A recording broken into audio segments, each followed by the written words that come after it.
Says a joint deal with Oman on the immediate future of the Strait of Hormuz is on the verge of being finalised. According to Tehran, geographic coordinates for a shipping route through the vital waterway, which is a major flashpoint in the US-Iran conflict, have been agreed. But how the strait will be jointly managed, well, that's still being worked out. US President Donald Trump has stressed that Washington is talking to Iran after saying it's Tehran's last chance to make a deal. Iran, though, says it's not talking directly to the US. Now, only 2 ships have passed through the Strait of Hormuz on Wednesday. That's a dramatic decline from before the war. Pakistan is one of the mediators in the US-Iran conflict, and it's been praising Oman's efforts to bring peace to the region. As a littoral state overlooking Strait of Hormuz and the Gulf, Oman has, let us add that Oman has consistently played a very constructive role in promoting regional peace and stability. Pakistan acknowledges and deeply appreciates Oman's valuable contribution in its steadfast efforts to foster de-escalation and peaceful coexistence. OK, in a moment, we're going to get the latest from Mike Hanna at the White House. First of all, we're going to go to Tawhid Asadi in Tehran. Tawhid, what are we hearing from the leaders in Iran about where we are with these talks? Well, over the course of past couple of days, what we have been hearing is based on actually positive progress and the talks moving forward when it comes to the negotiations between Iranian and Omani side to reopen the strait. But still, there are several statements that we have been constantly hearing from the Iranian side. First, they're saying that the situation at the Strait of Hormuz is not going to get back to the time prior to the commencement of the confrontation. Also, they're saying that a level of control and authority should be kept for the Iranian side when it comes to any transiting through the trajectory of the Strait of Hormuz. And in the meantime, they are saying that the proposal based on 2 corridors, one in north, the other one in southern areas, is not acceptable. Right now, as you mentioned earlier, they're saying that the geographical coordinates for the new corridor, which is one including 1 entry and 1 exit lanes, has been indeed agreed upon by the Iranian and Omani side. But in the meantime, we also know that there are other points of contention.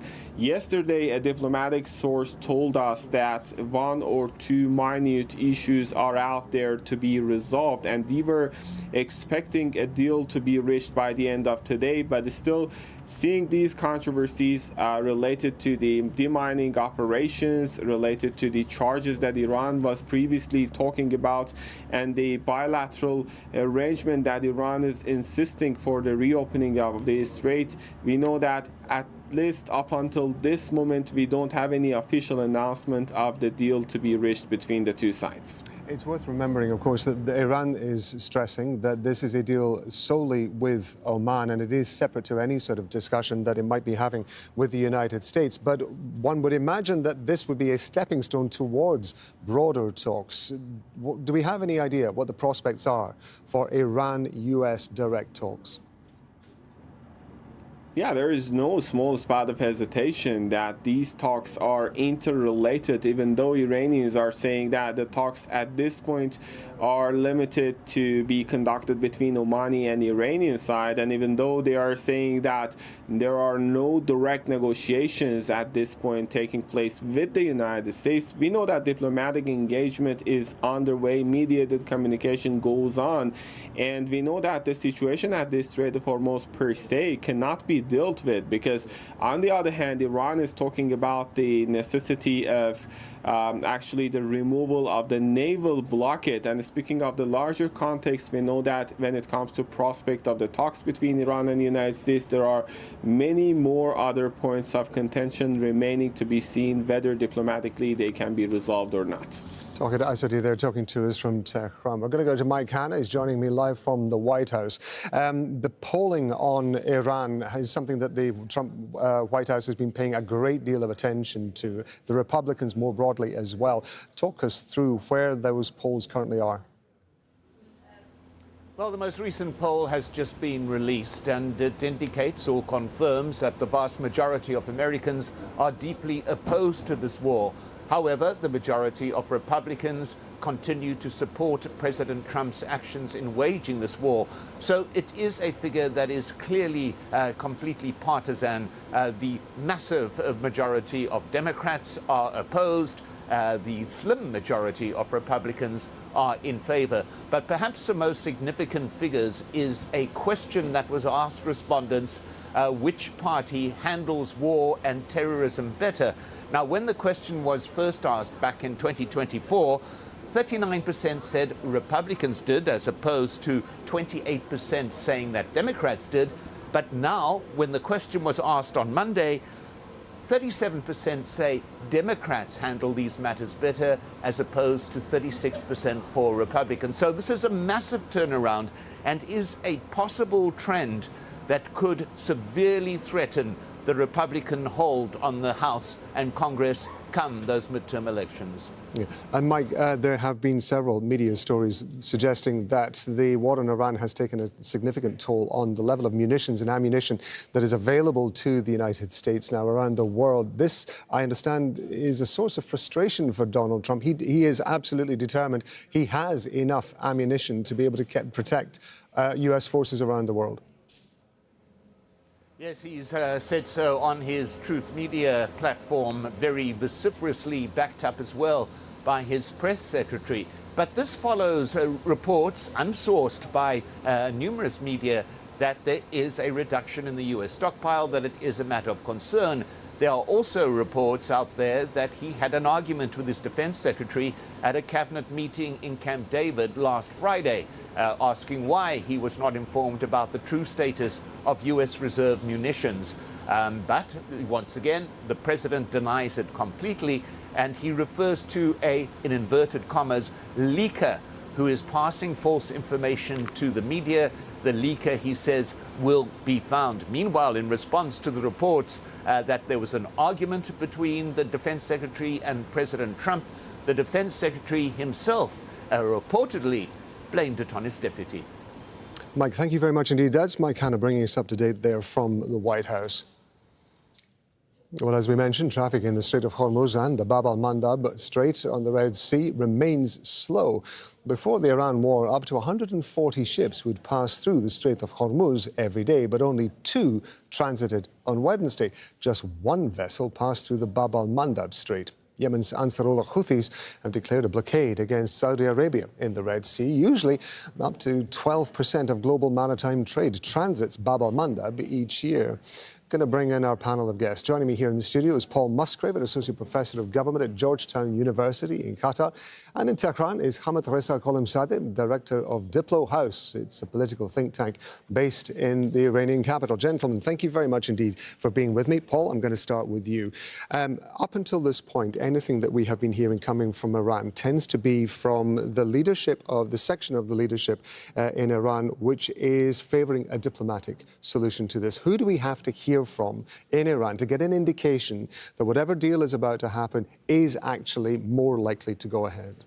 I think that the clearest positive signals that this is definitely the direction that Tehran is going to go in, that they are staking their reputation on, would come from someone involved with the security apparatus, with the IRGC, or even, of course, the supreme leader himself. Those would be voices that would show that this is not just something coming out of the foreign ministry, its spokespeople, the deputy minister, or President Pezeshkian, that it had really broad assent across the Iranian leadership.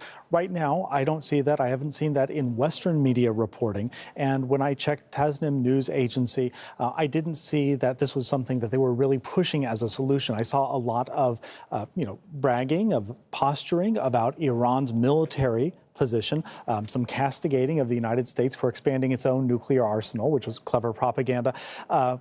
Genuinely, but I didn't see something that said this is something that we're backing, which to me says this is something that they're willing to see proceed.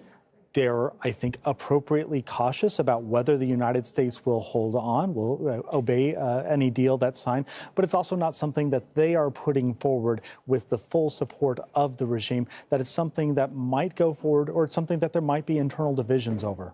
OK, let me ask Hamid about this. Hamid, in your interpretation of what you're seeing in Iranian media, given what Paul was saying, that's predominantly based on the interpretations in Western media. Are you getting any sense in the Farsi politically oriented media that there are statements being made by either members of the Revolutionary Guard or indeed people close to the Supreme Leader himself that this is a deal that they are prepared to back. Iran is very practical and pragmatic in the issue of the Strait of Hormuz, and it is very clear in its position regarding that. Iran needs to have the control over the Strait of Hormuz. Primarily, it was there were some people inside Iran that were very hopeful that it could be achieved through the negotiations with the United States. But after the ceasefire and the negotiations and the 14-item MOU and all the things that we have had through the past few months, it was clear that it cannot be achieved through diplomatic routes and negotiations, and it needs more force and military force in place to have the control over the Strait of Hormuz. And the reason Iran wants the control is to have, first of all, to maintain and ensure its security, that there would not be any threats from the vessels that pass through the waterway. And it has control over the strait in a way that it would connect its own security, the security of the global economy. Hamid, forgive me for interrupting you. I want to get back to the point that I was originally asking, in that the interpretation within Western media appears to be that the majority of support for deals like this are coming from people in the Iranian leadership who are in favor of a diplomatic solution. But what I'm interested in finding out is whether or not you have any sense that there is a representation within the Revolutionary Guard or perhaps from further up the leadership towards the Supreme Leader, that they too are looking at this, a broader deal in a positive light, that they think that this deal with Oman, which we understand has also been talking to the US, is something that they can get behind. Separating these two groups is actually basically incorrect when you're talking about the Iranian politics. Because the body that is actually deciding about this is the Supreme National Security Council, which is formed of the politicians, diplomats, and the armed forces, including the RIGC commanders. And they all in all together are deciding about the situation, how Iranian interest can be maintained and achieved. And so they are discussing the issue together. At the beginning, they preferred diplomacy, but now it seems that diplomacy is not very successful, or they are now dividing the diplomacy, we can say. They are discussing the Strait of Hormuz with Oman, and they do not want to have the United States into the game when it comes to the Strait of Hormuz. But if it is solved, if the blockade is removed, the route and the way for the negotiations with the United States would be possibly open in the future. But now they have decided that it would not be something between Iran, United States, and any other players. It would be only between Iran and Oman to decide about the Strait of Hormuz. And if Americans, as the spokesperson of the Prime Minister has mentioned, if the third parties, which clearly is the United States, allows the Omanis to agree with Iran, the terms have already been almost finished and agreed upon, and they can very soon announce their agreement about the arrangements for the Strait of Hormuz. So basically, you cannot let's say distance the armed forces or the politicians, those who are in favor of negotiations or those who are in favor of the military forces inside Iran, because they are deciding together. The head of the negotiations is Mr. Ghalibaf, which has a very extensive background in the IRGC. And he's now Hamid, I'm going to interrupt you there because I want to come back to Paul on a particular point. In terms of messaging, because you've made the point that whatever we're hearing coming from Iran is representative of all those involved in the leadership. And the suggestion is that there is no split in that leadership. In terms of the messaging that we've been getting from the Trump administration, it feels different this time. It used to be bellicose. We have had, of course, very strong statements that have been coming out from Donald Trump, but there are fewer of them. And it just feels that something has changed. In terms of how the US is approaching these talks, what do you think has changed? Yeah, I don't think that there's ever been a government, a regime, a group of people deciding anything where everyone is on the same page. I think that's just as true in Washington as I do it is in Tehran.